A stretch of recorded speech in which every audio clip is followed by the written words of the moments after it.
younger people. But the longest run that they completed in training was the same, and so they were well prepared. It wasn't as if young people just kind of threw themselves wholeheartedly into a marathon, thinking I can just do this, no problem. They had trained. I think what it reflects is that if you have a weird, abnormal, genetic abnormality with your heart, then those are it'll probably present more as a younger person than as an older person. For example, if you have a lethal gene, it's unlikely you're going to live to be 60 without it ever showing his head and more likely if you're young. It'll rear up and make itself known. So just... Can I just ask one question? In Europe, for all athletic sports, university sports, they had a guideline requiring baseline EKG for young men, specifically young men starting that sport. What's your thoughts about sort of having, if you were, based on something you said, starting an endurance sport the first time, just getting baseline EKG? There's a massive debate in North America about that. Okay. And I think that it comes down to, we have not endorsed it in North America, in Canada, or the US, because the border, like you guys that are athletes, that are running all the time, your ECGs don't look the same as people that don't run all the time. You get these physiological changes in your heart. It gets bigger, it adapts to running and increased cardiac output and all that stuff. So sometimes those can be reflected in ECG changes. And then you're fraught then to be led down to all these unnecessary investigations. So Peter, there's no straight black and white answer. Europe have endorsed it. They say everybody that gets involved in certainly competitive athletics should have an ECG screening first. In North America we said no, because we think that your risk of being subjected to so many more tests because of false positives is too high. Yeah. I don't know. We're involved in a big research project with Ontario now, trying to figure out, look, using all our young people with genetic diseases, could those ECGs be useful in predicting whether them people are risking exercise? I don't know the answer. Okay. I would like an ECG though. I mean, I have had an ECG, and I certainly think it's easy for anyone to get one. And if you have any symptoms at all, you should get one. But routine screening of all 15, 16, 17-year-olds, that's what they do in Europe. Do we need to do it here? Jury's still out. So, first of all, physical inactivity. So, the message I want to give you is that is tiny. The risk of anything bad happening to you in a marathon, I mean bad like your heart stopping and not surviving the race, is infinitesimal. And for the women, it's a quarter of that. Okay? But if you don't exercise, and that's everyone that's not in this group, I guess, is a much bigger risk factor than we ever recognize. So we used to say, number one risk factor, pound for pound, is smoking. Absolutely. Now there's many fewer people that smoke now than there used to be. Next is cholesterol, then hypertension, then diabetes, and blood pressure. Thank you. But physical inactivity has crept up the list further and further and further, because with physical inactivity comes obesity and then comes diabetes. We have an epidemic of diabetes in Newfoundland. I mean, it's almost 50% of people now that come through our labs for a dye test are diabetic. It's incredible, just over the last decade. And, you know, we practice what we preach. We tell everybody to start exercising. You know, I myself, you can go through a year of that exercise. But 50% of people who maybe on their doctor's advice start an exercise program drop out. You guys haven't dropped out. You keep going. I don't know what your secret is. Maybe you can tell me. I can tell my patients. Right? But it takes a lot of work to make it a habit. So I've often wondered about this, and I've been asked this by a lot of people. I'm sorry you can't read that here, but if you get out and you walk 15 minutes a day most days, that's pretty good. You'll get a benefit, right? There's no minimal amount of activity that doesn't give you a benefit. But then the reverse of that, can you do too much? If you're running ultra marathons twice a month, is that bad? That was the question. So the good news is that if you look at that curve, it flattens out. It doesn't go back up. So the more activity you do, it doesn't look like there's a signal of more risk at that other end. But I saw the calculation one time that if you spend so much time training and running ultramarathons, that the amount of extra life you'll get is far smaller than the number of hours and days you spent running. So there's a kind of a trade-off. So you don't need, like, once you get past 30 minutes of exercise a day, you're not getting into any more benefit for your health. You may be in better shape and you may perform better and do all those things, but you won't lose anything, but you're not gaining anything extra. So being a marathon runner and performing very well you're not gonna live any longer than the guy that's sensible and gets out and he gets his heart rate up and gets his sweat going 30 minutes a day. So for your health benefits, that's all you need. So If you're Dr. over 40, yep, go ahead. So Dr. Connors, if somebody is like doing like a marathon every month or a half marathon, like is there too much that Not can for- cause long-term damage to No. their heart? So that's a good Not to question. the heart, So you just to can't- the rest of the body. Yeah, absolutely. But that's So what the heart- physiotherapists are so for, you will- different Your benefits. cardiovascular system will not suffer any long-term consequence because you're doing that. Okay. But is it hard on the rest of the body? Arthritis, injury, being laid up, other things, Yes. probably. Okay. I mean, everybody's different, you gotta listen to your body. But there's a few different, so the bottom line is no. You won't suffer any damage to your heart valves, your heart won't get weak if you're doing too much. But remember, all you needed was that 30 minutes a day to get the health benefits, the maximum health benefits. There's a few, Peter. Sorry, Sean, what about the father-son team in Ottawa, Heart Institute, who are doing the study marathon runners and sort of the heart muscle damage and sort of recovery, and then extending that on further to Ironman athletes and so on. They're saying repetitive Yeah. marathon endurance exercise may lead to permanent. You're right, so there's these acute, so if we take you when you cross the line, I'd say even in a tele, but certainly in a marathon, we take your blood, we can see all kinds of markers of what we use as measurements of a heart attack. Your heart enzymes, we'll see that. But all those things reverse within a few days. If you do an MRI of your heart just after the end of a marathon, you'll see some changes there. But they reverse. We haven't been able to tell that leads into long-term consequence, at this point anyway. People are interested in that. I mean, acutely, if you put an ultrasound on your heart and you look at your heart muscle as soon as you finish some long endurance race, especially these ultramarathoners, it's dilated, like the chambers are bigger. And it takes a few days for that to go back. So you can imagine it's extreme stress that the heart has to undergo to perform these things. But it doesn't leave any permanent scar as far as we know right now. There's one small little kind of asterisk. I don't know if any of you have a diagnosis of atrial fibrillation or arrhythmia. You don't need to tell me if you do. But it turns out that long distance and endurance athletes, cross-country skiers the worst, they have a slightly higher incidence of this arrhythmia called atrial fibrillation. Now that's not dangerous atrial fibrillation, but it seems to be more prominent in those athletes that do a lot of running, ultra-marathoners, cross-country skiers. And it might have to do with your very low resting heartbeats, right? So you guys that run a lot, resting heartbeat might be 40, 45, that doesn't alarm us. But the heart's innervated by kind of like a gas pedal and a brake. And normally your heart rate's around 60, and if you're deconditioned it might be 70, and if you're really in shape, it's more the brake than the gas pedal and you're down at 40 or 45. And that kind of change in the nervous system of your heart might lead you to have more arrhythmia. But I mean, nothing that's going to be of serious consequence. So you guys that are putting in lots of miles, you might end up with osteoarthritis of your knees, but you're not going to end up with a bad dilated heart with floppy valves.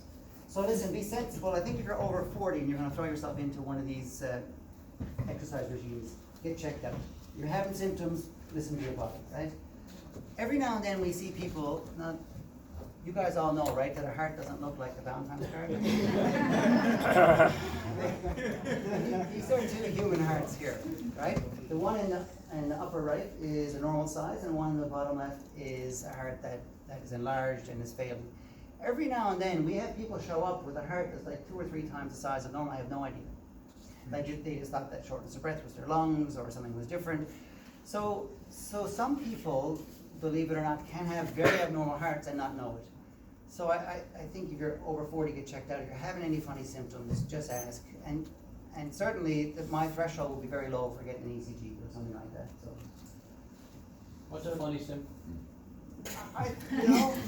Everybody's different. Everybody's different. And a heart doesn't have to be an elephant sitting on your chest. A heart can, symptoms of your heart can be in your back, in your shoulder blades, in your jaw, your elbow. It could be, if you feel, okay, what are red flags for me? If you feel lightheaded during your run, or dizzy during the run, not when you sit down. Everyone feels a bit lightheaded and they stop and they stand up, but with exercise, lightheadedness and feeling you're going to faint is abnormal. Having your heart pound out of your body, palpitations, that's funny and should be looked into. And having twinges of pain that come on with exertion. Now everybody gets darts and bits of pain that are sitting around and they last a couple of seconds. I don't care about those. But if it reliably comes on when you're doing stuff, and then goes away, that should be checked out. Especially stuff that is of new onset. It started a month ago. I noticed now that when after the first mile, I got to cut back on more short of breath than I was. So changes, but it's not the same for everybody. But listen to your body, right? I mean, heart disease affects, like, I don't know how many people are in this room, but it's 1 in 3 Newfoundlanders, 1 in 3. So it's the most common diagnosis of any other diagnosis in the province. So a third of this room will develop heart disease at some point. So listen to your symptoms. They're not all the same as the textbook. All right. Why did I show this picture? I find some people think about heart disease as a blockage. It's all plumbing. It's not all plumbing. And I just wanted to I would bet, now I don't know at all about the fellow that died in Ottawa, but I would bet his autopsy was normal and there were no blockages. So how do you explain what happened? So like in a whole heart, each cell contracts. Right? And for that cell to contract, it needs a signal. And there's these little resistors that are in that heart cell. And those little resistors govern the electrical properties of the heart. And you can't read that there, you're not meant to. But those resistors are incredibly complicated. If you're born with one little different wire in there, you can have electrical problems with your heart. And then it's just like tripping a breaker on a panel. The heart will stop. It's not because you have a blockage or a heart attack, it just stops because of the electrical signals. And this is a slide, there's been a lot of work done around the world on young people that die suddenly. So forget the marathons now, just why do young people, why should a healthy 35-year-old die? And if you take those healthy 35-year-olds and Simon Avis, a recently retired forensic pathologist, he'll look at them and sometimes the heart's normal, but lots of times you'll find these weird things. Like hypertrophic cardiomyopathy is one of the most common diagnoses, and that is you're born with too much muscle in your heart. It's rare, but why should these NBA basketball players fall down dead on the court? It's because they had that condition that was undiagnosed. We mentioned this a little bit earlier, but I think the overall benefit of regular physical activity far outweighs any risk that we have. And that the osteoarthritis thing, from what I've been told, is that it's not the running that makes your arthritis or predispose your arthritis when you're older, but repetitive injuries might, right? So if you run and you're not injured, no problem. Those people are not more likely to have osteoarthritis in their knees, but if you have recurrent injuries in your knees, or maybe recurrent stress fractures, then you get arthritis in your feet. So let me talk, I think I wouldn't be doing my job if I didn't talk a little bit more about, what are healthy lifestyle behaviors. Running is certainly very healthy, but if you plot people that sit or people that do physical activity, sitting is bad. Sitting is the new smoking. Right? If you sit all day and don't do anything, and all week long you don't exercise, that's much worse for your health than we've ever recognized. So you're more likely to die, you're more likely to have a heart attack, you're more likely to be diabetic, and you're more likely to get cancer. Again, it doesn't apply to you guys.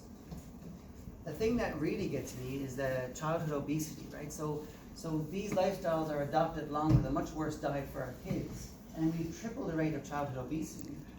And the percentage of U.S. high school students who couldn't meet the standard recommendations for activity. 2/3 of them are not meeting basic recommendations of getting 150 minutes of exercise a week. So what can we do? So I talked to you about the risk factors. So in general, there's not many smokers. I doubt anybody here smokes. Physical activity, like number 2, and then lots of those other things. So again, physical activity doesn't mean that you have to run an ultramarathon, but it means you probably should get 30 minutes of exercise a day. So physical activity. So it says, what fits your busy schedule better, exercising 1 hour a day or being dead 24 hours a day?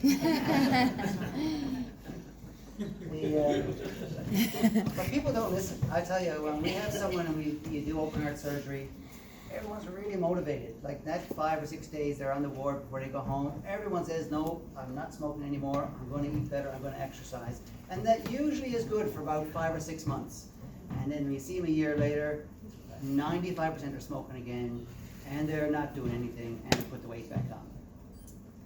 So, it's a little bit tough. We give out this kind of advice, and that's why it's so nice to speak to a group of people like you guys, because You kept the advice and you kept it going for a long time. Physical activity has lots of benefits, other than that runner's high that you get or keeping weight off. Although I tell people you can't out-exercise a bad diet, right? I mean, like a donut is a 2-hour run or something. It's 1 pound of fat, so there's no way you're going to control your weight by exercising. And you know, a burger and fries is a lot of fun. So, but there's lots of things, you know, beneficial things you'll do with your cholesterol and with your blood pressure and with your insulin levels, which we know now are very important for heart disease. So how much exercise? What do I tell my patients? I tell them to do something that makes them sweat, right? For 20 or 30 minutes a day. Most days. If they miss a day, that's fine. But it doesn't have to be anything in particular.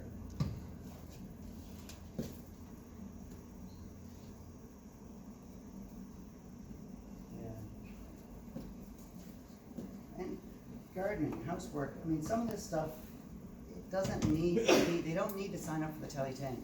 Although it's impressive, we've got one of our heart transplant patients doing the Tele 10 this year. It's not going to run the whole day. People can do a lot of stuff. So, I mean, how do you guide it, your vigorous versus moderate activity? I'm sure all of you know about, you know, calculating your target heart rate.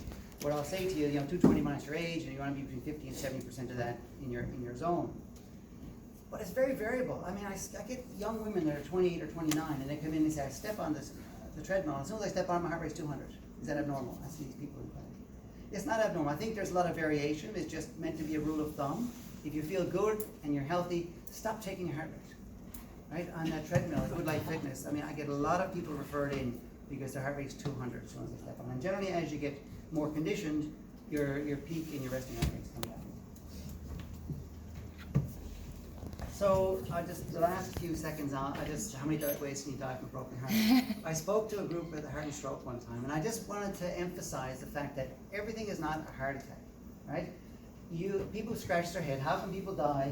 And they're told that there was no blockages there. All right, so here's 4 examples of how you can die suddenly. So the top left is a couple of years ago, it's a Cameroon soccer player. So getting back to what Peter was saying, that in Europe, there's young people die. These elite athletes. This guy is playing for Cameroon. You can see the CPR is not very effective. They're dragging him off the field. He died. His heart stopped. It was due to an inborn error with his heart that obviously didn't affect the function of his heart, but electrically tripped the breaker. His heart stopped, and he died. So the question is, would that have been caught if they did an ECG or some kind of screening test before he got in? Not always. Upper right-hand panel is one of the NBA players. I think his may have been Reggie Lewis. I'm not sure. He dies. Heart stops. If your heart stops, you'll collapse in 3 seconds. They immediately gather around him. They try to resuscitate him. Put on the defibrillator, and they've got lots of people right there. He died. He had hypertrophic cardiomyopathy. Again, a rare inborn thing that wasn't identified. It wasn't a blockage. So Bob Probert, right, one of the enforcers in the NHL. So he's fishing off in the Gulf of Mexico, 12 miles off the coast, game fishing with his buddies, drinking beer, has a heart attack. Well, that is a blockage, and his heart stops, he falls on the boat, there's no defibrillator, there's no CPR, there's nobody, your chance of surviving that is basically 0. So that is a typical heart attack. And then, of course, on the bottom right-hand panel is Michael Jackson. His cardiologist killed him. So if you get a pile of propofol and nobody watches you, and they put you to sleep and there's no oxygen in your body, your heart will stop too after a while. So the top 2 examples there are people that died because of electrical problems. The bottom left is 95% of how everybody dies from a heart problem. And then there are some unrelated things that can kill you suddenly that have nothing to do with the heart. We travel around the province, and we try to find these families that have somebody that died, we can't explain why. So we want to check out the family. Are there any clues? And invariably you'll talk to them and people say, no, Dad died of a massive heart attack. His heart burst. He was dead before he hit the floor. Right? You guys have heard that before? Right? That often is not a heart attack, but it's an electrical problem. So when we hear that, it kind of, for us, it is a bit of a red flag. And I like to tell people you can either die suddenly or you can die slowly. Right? This kind of drop or drown.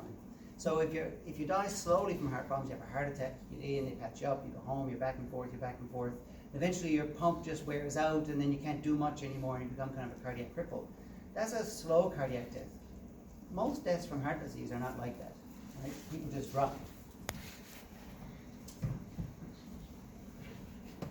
Actually, it's funny, I'll tell you a quick story. Our technician in the cath lab, his twin brother, they were at a concert there in Lethbridge last week, and he was filming the band. There was 5 people playing. Guy playing the guitar, just playing the guitar in mid-note, just kind of heels off the chair, dead. Like the heart just stopped. It was tragic, and I've never, don't know if I've ever seen it as clearly demonstrated as that, because the whole thing was being videotaped. And you know, so the tragic thing about heart disease is sometimes it can do that. You can die within 3 seconds. And the good thing is you don't suffer at all. Bad thing is, right, you know, it's pretty startling for everyone around. But the thing is, sudden death, like 20% of the people, everyone has to die. And the most common way to die is through heart disease. And of the heart disease, like about half the time it'll be a sudden death. It won't be one of these slow things. So if you break that down, it means about 1 in 5 of us here are just going to die suddenly without any warning, like that guy that's playing out in Lethbridge. And you might think, well, that's a bit, you know, how does that kind of compare to all the other ways that you can die? So you look at HIV is not a big problem. Breast cancer, lung cancer, stroke, you add all them up, that does not exceed the number of people that will die suddenly from heart disease. So the number of women that heart disease kills is 5 times more than the number of women that die from breast cancer, right? But we hear a lot more about breast cancer, not as much about women and heart disease. And I told you this already, that if you're a moderate, about 5% will survive. So the people that you hear about, yes, it is true that generally it's a plumbing problem. There's a blockage. Now I've got some here. Yeah.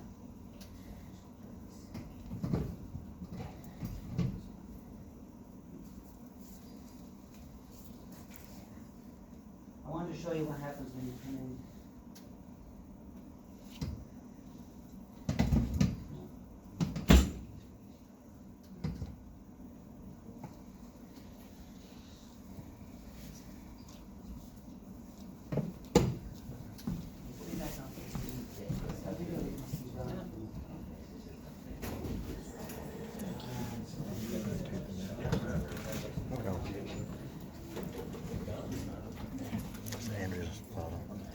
What about Ted? It'd be great to have that. There's only one David. Yeah, it is a video. Future videos. It'd be great to have stuff like Ted in different segments and go to the website. Anyway, I was going to show you what happens Read when this we, website. to find out how you have blockages, what blockages look like. You know, stick a little tube in your heart, like a spaghetti noodle, inject dye in your heart, figure out what's going on there. That's the plumbing stuff. The electrical stuff is completely different. And there's blockages there. So you don't need to be too far away. This, like that fellow that died in Ottawa, you can see that what happens is, as I say, that heart, you know, you trip the breaker, and the electrical thing of your heart becomes very chaotic. And in that panel on the left, you can see that your heart beats regular, and all of a sudden, all hell breaks loose. The only thing that helps this is you start CPR, because you have to start beating for the heart. And then the only thing that will make you survive that is to get that shot from one of those things like that AED they have there in the back wall. You know, it's a blockage, we can get in and we can do all kinds of funny things in the arteries in your heart. Suppose nobody here with a stent, but they're very common. As you can imagine, it seems to me like about half of Newfoundland has one of these things. Or many. So I tell my patients, like, you know, think of a heart like a house. There's wiring and plumbing. Most of the time, the stuff you hear about is a plumbing problem. But how do we explain these deaths in marathon runners, very healthy people that we know likely don't have blockages? It's because it's a wiring problem. Not to say that there's not lots of undiagnosed plumbing problems. So one of my buddies is a cardiologist in North Sydney. And he did this great study where he went to the guys that are going, you know, playing rec hockey, maybe 1 or 2 skates a week. And he put Holter on little ECG monitors on them. They could play hockey wearing this thing. And it would scare you to death what he saw. Right there, heart, like, you know, red line in their hearts, heart rate 210, all kinds of ischemia, blockages not diagnosed. And it, you know, it makes you think about people, whether people are not listening to their bodies, right, or what is going on. But everyone thought that they're a weeping warrior. And it's not surprising. I would say, not every month, but probably every 6 months we have somebody that has, that you know, dies on the ice, that gets resuscitated and gets brought in. And typically there are these people that exercise 1 or 2 times a week, not you guys. So getting back to what caused the broken heart, plumbing side, you can have a heart attack, you can have a leaky valve, you can have a blockage. And on the electrical side, you can be born with one of these abnormal wiring things.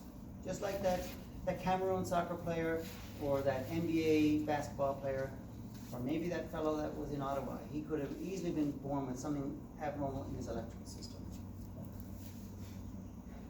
And I think this is my last slide, but your first wealth is health. You guys don't need me to tell you that. All these people that I see in the hospital, they wish that they had good health. They wish they could get out and exercise, but of course that's after the fact. Running has far more health benefits than there are risks. I mean, if you look at it, your true risk of dying in a marathon is about 1 in 260,000. And if you said, okay, I'm never going to run, I'm not going to exercise. Well, your risk is way higher than that if you don't do any exercise, like developing heart disease, diabetes, and obesity. Like, be sensible, check in with your family doctor. And the one stat I didn't show you, that those younger people that were more likely to die in marathons in that study, a lot fewer of those people had checked in with their family doctor than the older guys, right? So maybe that also helps explain the paradox of why is it that young people seem to have a tougher time, even though it's very rare, but it's more often the younger person that ends up in trouble than is the older person. So I'll end there. I mean, I know it was a pretty tragic story. I mean, I heard ripples after that happened all throughout the hospital. I didn't know him or his family, and I suspect that at some point we'll probably be screening his family, just as we do for anyone in Newfoundland that dies unexpectedly. We'll go back through the family to see if there's any clues so we can help anybody that is still there, right? Because lots of times you can have genes that affect your heart, you have no idea, there's no symptoms until it's too late. So we spend a lot of time doing that. But I think at the end of the day, you'd be far worse off by deciding to give up running because you think there's some risk there. I know every year in the Tele 10, we get a lot of people that are in fairly bad shape, but most of that stuff is hypothermia. I mean, there's some people that we ended up having put on a ventilator for days, but they survived. I don't know. Have you ever had anybody die in the Tele 10? I think there was a gentleman that took a heart attack going up to Cape de Cabot. Okay. Yeah. Okay. Yeah. But I don't think he passed. No, he's still running. No, he ran 40 at Dennis Garnish. Did he? Yes, he did. So, I don't know if you guys have any questions about the heart or what you should get done or how much is too much, but I think the fact that your health benefits are maximized at around 30 minutes a day is probably a good thing to remember, and also the fact that you can't do too much to any permanently scar or cause damage to your heart. At least at this point, that's what we can do. Great. Any questions? So what should I ask my family physician? I would say, ask for an EKG, or what should I? if you have, so if you're completely asymptomatic and you have no problems at all, then I think ask for an ECG. Yeah. If you're, I mean, I think that ask for an ECG is a reasonable thing to do. If you look at, there's this SADS organization in Canada, Sudden Arrhythmic Death Syndrome, and it's all the families that have lost a young, healthy person suddenly because of heart disease. And they've looked back and said, were there any warning signs? Because almost always there were no warning signs. But things that they do hang their head on are funny funny heartbeats that you felt, or feeling faint or dizzy and collapsing, or unexplained chest pain. So just a couple of those vague things, right? But you know yourself, if you've been running great and it's going well for 2 or 3 years, and then suddenly your exercise capacity changes, or you feel your heart suddenly take off, goes fast, race on a dime, that sort of thing should be checked out for sure. But an ECG is a good place to start. I think if you're over 40 and you're serious about getting into a pretty heavy running regime, I'd be happy having a look at the ECG. And that's one of these things you can walk in and get done the same day. So ask the family doctor. Yeah. Do you think it's important to have like a baseline of blood pressure over time and things like that at your family doctor, so that if you have a problem in the future, you can say, look at trend over the last 20 years, or is that? That's a tough one. I mean, blood pressure is so variable, and oftentimes, we trust the ones that you measure at home more than the doctor's office. If you're hypertensive, I think that might be reasonable. If you're not hypertensive, I don't think it'd be useful, no. So when you talk about hypertensive, because from what I'm hearing here is like we talk about mileage and ultra marathon running, but like we haven't really talked a lot about the intensity of heart rate and how often we put ourselves there. So we think about, and the majority of the people in the room here puts themselves there. So number one, I guess I'm kind of looking to see what your thoughts on about being in that range. And then second to that, like we live busy lives. So, a lot of us in here, we got kids, we got extremely busy jobs, and a lot of times when we approach those workouts where we're going to put ourselves in those high heart rate areas, we are hypertensive. Not that we're diagnosed with that, but that's just where we are. A lot of us are type A, busy jobs, busy lives. How do you feel about that? Because sometimes I worry about that. I don't think if your heart is normal, I don't think your heart rate goes up as your intensity of exercise goes up. I don't think that there's any red line at which your heart rate goes faster. Oh my, I gotta stop or slow down. I mean, you're gonna be so tired by the time you get your heart rate to 200, 205, 210. You're not so there's no number that's bad. In terms of blood pressure, interesting, when you exercise, it's normal for your blood pressure to go up. When we put people on our, a stress test, for example, we hook them up, we look at blood pressure, we look at heart rate, we look at their heart, the way it functions. If I don't see the blood pressure going up, that's a bad sign. So your blood pressure should go up. And, it can go up to 200 as a top number, over 100 as a bottom number. So I wouldn't really worry about your blood pressure going up. I'd be more guided by my symptoms. If you don't feel the same this week as you did last month, that's a problem. So heart rate, no. I think use it as a guide for your training success and to see plotting over time where you're going. Blood pressure is a number. I don't think you need to worry about it at all. Your blood pressure should only be used as a variable. The one that we use is the one that we are at rest in your doctor's office, but lots of people don't, the doctor's office gets their blood pressure up, right? So I tell people, if you're worried about your blood pressure, take it at home when you're sitting in your favorite chair, watching the news, you're relaxed. All the home blood pressure monitors you buy now are all standardized. We trust those results more than the one in the office. So don't be surprised if your blood pressure goes up when you're stressed or anxious. That's normal. If it doesn't, that's a problem. All right. Okay, guys. Understood. Thanks.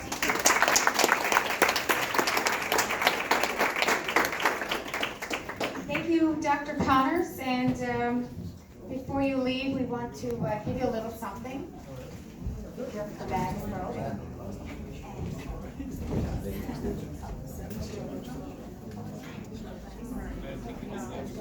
I gave him a running hat in case he wants to come on and we're a member of the AME.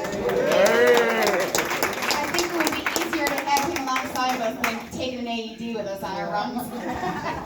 Although you might want to watch out because Peter's pretty competitive. So. Thank you, Dr. Connors.